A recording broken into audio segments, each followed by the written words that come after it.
said, we can fly you over. But in part, one of the Sri Lankan officials made this argument to us that you see how the LTT had them living, i.e. pointing at these, like, tents that the government itself had bombed.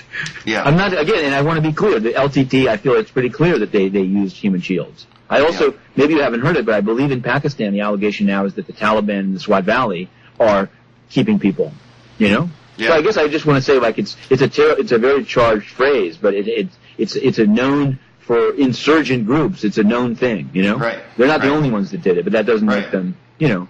But the argument was sort of like, look how bad they were living. So even if they're living under like, you know, under the gun in the refugee camps, it's better. I think again, it's more, to me, it's not even a question of, even if the UN could deliver more food to Manic Farm, the question is just providing money and aid for a political, you know, screening of an ethnic group, is this what the UN is about? And I don't think it should be, you know, and I don't know if, I think that, to be quite cynical, go ahead. So I'll just say this one phrase. They just want to be relevant. To play devil's advocate here, I think it seems to me like the most important sort of international priority right now has to be, like I said, demilitarizing these camps where you have hundreds of thousands of people in there. And if you know, like, it just seems that the best way to do that is get some sort of international presence in there.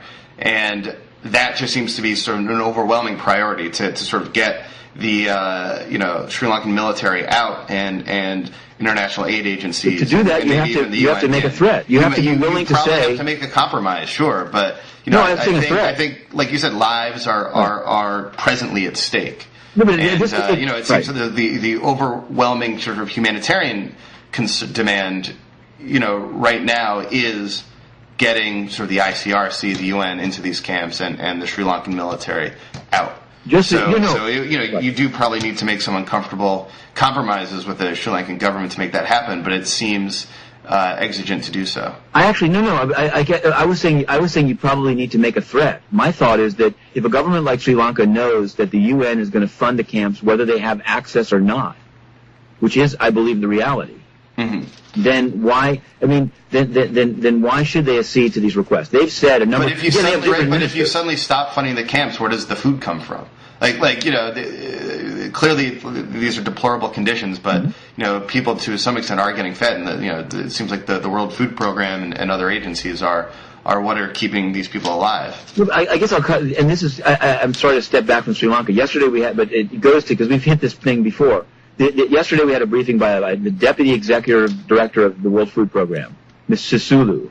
And she wasn't here not about Sri Lanka. She was here about some book they've put out about how the markets can help the poor and small farmers. So, but since they were here, I asked her about Sri Lanka, and I said, like, are you comfortable providing food for what may be a kind of a political screening of an ethnic group? And she's like, not really, but you know, we are humanitarians first. We have to feed people. Right.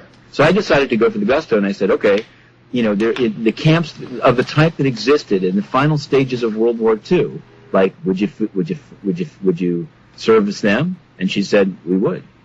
Mm-hmm. I mean, you know, that's not a question, right? It's you know, humanitarians are humanitarians. They're not human rights activists. But my only thought is their overwhelming goal is to keep people fed. But my thing is that this impulse can be misused. You see what I mean? At a certain point, you are enabling the very thing that you're saying is bad. For example, you know what I mean? If you have a poor country that can't, a concentration camp is a bad idea because they're trying to kill everyone, right? But this thing, I don't believe that this government of Sri Lanka has the money to do this screening absent UN assistance. How about that?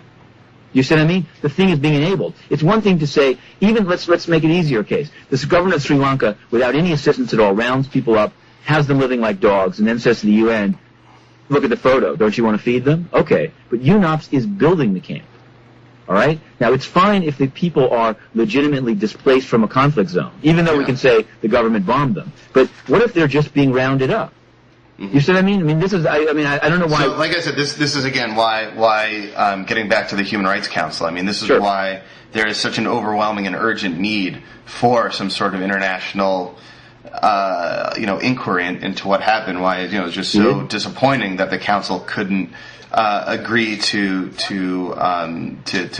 send one because of opposition by developing world countries and China and Russia. Now one thing, I am not quite ready to sort of be done with the council altogether, because it's important to keep in mind that the United States is poised to join the council next week.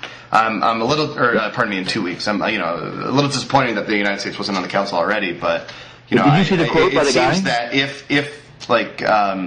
and if you look at statements about why from officials like Susan Rice, why that explains sort of why the United States wants to join the council. They say, listen, it's been a failure so far. We know it's a failure without us. With us, maybe we can make it work better. So, I'm hoping, say, if the United States had a stake in the vote this week on Sri Lanka, it would have done more to cajole folks in the developing world or allies and to their cause. So but they were present there. They had a guy. They had a U.S. charge up there. It's different if you don't have, I think, a actual stake in the vote. Right.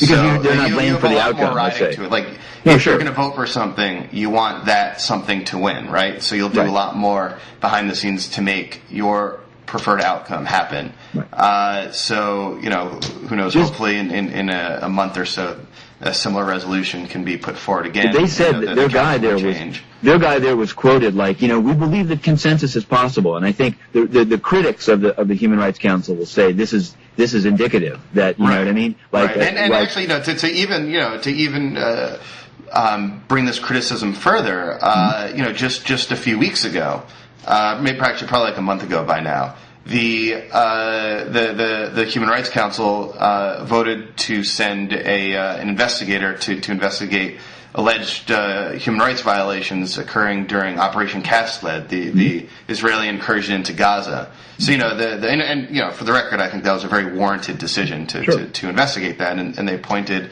a renowned jurist, Judge Richard Goldstone, to lead the investigation. Now, if one of the main criticisms of the Human Rights Council is that there's always a double standard when it comes to Israel, and it seems that this non-vote on Sri Lanka and the vote for Israel is